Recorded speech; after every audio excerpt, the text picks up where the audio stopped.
প্রথমে ভিডিওটি দেখো, তারপর এই ভিডিওর কমেন্টগুলো পড়বো। Let's go. মেয়ে হয়ে থাকলে ভিডিওটাতে একটা লাইক দাও, ছেলে হয়ে থাকলে চ্যানেলটা সাবস্ক্রাইব করে দাও।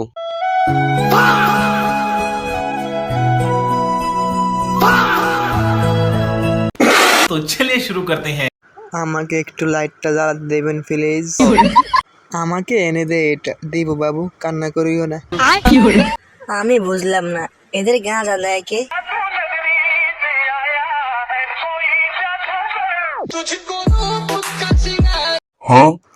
আমাদের কালেকশন হিসেবে কেমন হবে? বাহ বাহ বাহ, আপনার ভিতরে এত প্রতিভা, আপনি আগে কেন দেখাননি? আরে ভাই কেউ ধর, নইলে পড়ে যাবে তো। আমার বানাইয়া বন্ধুরা একটা রুগী মনে মনে ভাবছে, এরা আমার দেখতে না আসলেই ভালো হতো। এদেরকে দেখে রুগী অটোমেটিক্যালি সুস্থ হয়ে গেছে মনে হয়। আমি নার্স বলতেছি, রুগীর কাছে এত লোক থাকা যাবে না। এখানে আসলে রুগীটাকে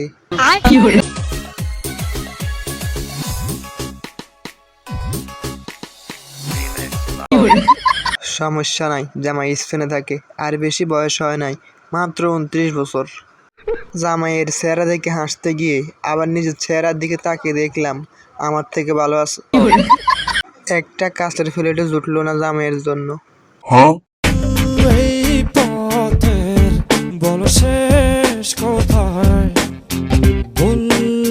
तो चलिए शुरू। ফার্স্টে আমি ভাবছি কার বাচ্চা জানি করে নিয়ে যাইতেছে।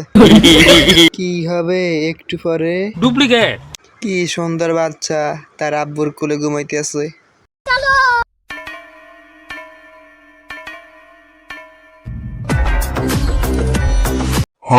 কট বলা না এটাকে, এটাকে বলে এক বেলার ভাত জোগাড় করা।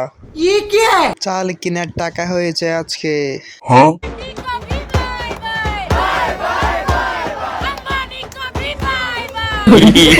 হিসাব মিলাতে পারছি না, সে যদি স্টুডেন্ট হয় এই অবস্থা কে করছে? মেয়ে হয়ে যদি নজর খারাপ দিকে যায় তাহলে ছেলেরা কেমনে চোখ বন্ধ করবে? মানে যখন দৌড়াচ্ছিল মিছিল দিচ্ছিল তখন ভিডিও করেননি ভাই? এত বড় বড় মিছিল কেমনে কি ভাই?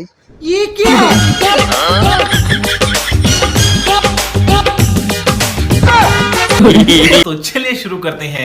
ঢাকা টু কবরস্থান, গুলশান টু শ্মশান। সমস্যা নাই, আমি সবসময় পিছনে পিছনে আছি। এখন থেকে মহিলারা ব্যবসা করার সুযোগ পাবে, তাই আমি ভাবছি আজ থেকে বাদাম বিক্রি করব।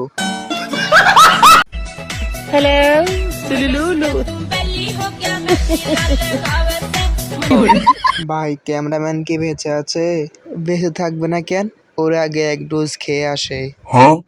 যাই হোক, এদের কিন্তু ধৈর্য আছে। ক্যামেরাম্যানের অবস্থা খারাপ হয়ে গেছে। ক্যামেরাম্যানের কথা বাদ দে, তোর অবস্থা কি সেটা বল। পৃথিবীতে একমাত্র ধৈর্যশীল হচ্ছে ক্যামেরাম্যান।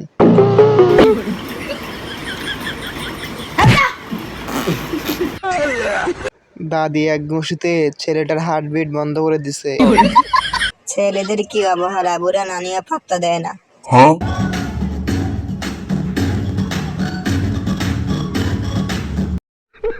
আমি শিওর এটা গণিত 4। কিডনি সহ খুলে পড়ে যাবে যে নাচ। আহা, মনে হয় আগে ক্লাস টপার ছিল।